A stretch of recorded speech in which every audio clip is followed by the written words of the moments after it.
Mirador. Suivez l'émission Mirador avec les produits Armenti. Mayonnaise, lait, sardines, margarine. Armenti, numéro 1 en Guinée. Mirador. La grande messe de l'investigation journalistique, la plus grande tribune politique de la Guinée. Avec Aboubacar Diallo, Talibé Bari, Mohamed Mara, Mamadou Ridiallo, Akoumba Diallo, Kabinet Fofana, Mohamed Kaba, Mamadou Diambaldé. Bonjour à tous, bonjour à toutes. Samedi 12 février, le plaisir de vous accueillir à bord de cette émission Mirador. À la une, c'est une journée décisive qui attendait le nouveau coordinateur national du FNDC vendredi 11 février. A-t-il réussi à ramener le calme au sein du navire anti-troisième mandat qui tangue dangereusement dans une mer agitée?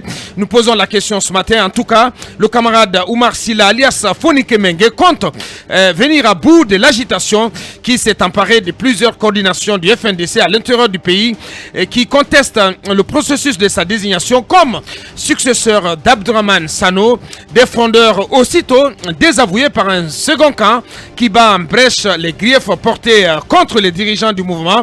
Face au défi qui est ainsi lancé à son leadership, Fonike Mengue joue son va-tout à un moment où les plus pessimistes parient déjà sur la dislocation du Front National pour la défense de la Constitution.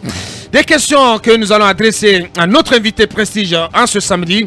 Présentement, le nouveau coordinateur national du FNDC a-t-il suffisamment de légitimité à pouvoir convaincre les frondeurs?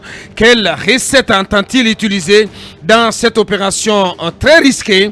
Une fois que la crise sera évacuée, quelle perspective pour le FNDC et quel regard d'ensemble porte-t-il sur la conduite de la transition en cours en Guinée? Fonike Mengue, Oumar Silla alias Fonike Mengue, nouveau coordinateur national du FNDC, il est notre invité prestigieux ce samedi. Une saisie rocambolesque de par la collaboration tri-étatique qu'il a rendu possible. Une saisie également historique de par la quantité dont l'Espagne, la Turquie et la Guinée, en bonne intelligence, ont réussi à stopper le périple dans les eaux territoriales guinéennes dans la nuit du dimanche au lundi 7 février dernier. Cependant, de nombreuses zones d'ombre planent encore sur les tractations qui ont entouré cette saisie, ainsi que la quantité réelle entreposée dans le ventre de ce navire qui a été ensuite arraisonné au port autonome de Conakry, tout comme des interrogations subsistent sur le propriétaire et la destination finale de la quantité de drogue découverte par les services de sécurité guinéens, des interrogations sur lesquelles notre enquêteur en chef Akoumba Diallo détient des éléments de réponse. À suivre donc ces révélations croustillantes dans cette émission. La visite inopinée du colonel Mamadi Doumbouya le vendredi 4 février dernier sur le site du centre directionnel de Koloma a ravivé la plaie encore béante des centaines de familles victimes des déguerpissements en 2019. Le président de la transition a pu constater les travaux d'aménagement en cours dans cette zone. Cette visite du chef de l'État a été guidée par le ministre de l'Habitat et de l'Aménagement du Territoire, Ousmane Gawal Diallo, qui s'en est plutôt réjoui, sans cependant piper mot sur le cas des sinistrés, alors qu'il a reçu ces victimes de Kapororaï, Dimes et Kipé 2, dont une plainte, il faut le rappeler, contre l'État guinéen reste et demeure pendante par devant la Cour de justice de la CEDEAO. Comment ont-ils observé cette visite du colonel président au centre directionnel de Koloma?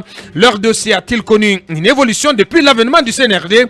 Mamadou Samba So, il est le responsable de la communication du collectif des victimes de ces déguerpissements à Kapororaï, Kipé 2 et Dimes. Il sera avec nous dans cette émission. Bien d'autres sujets viendront compléter ce menu. Encore une fois, merci de nous rejoindre.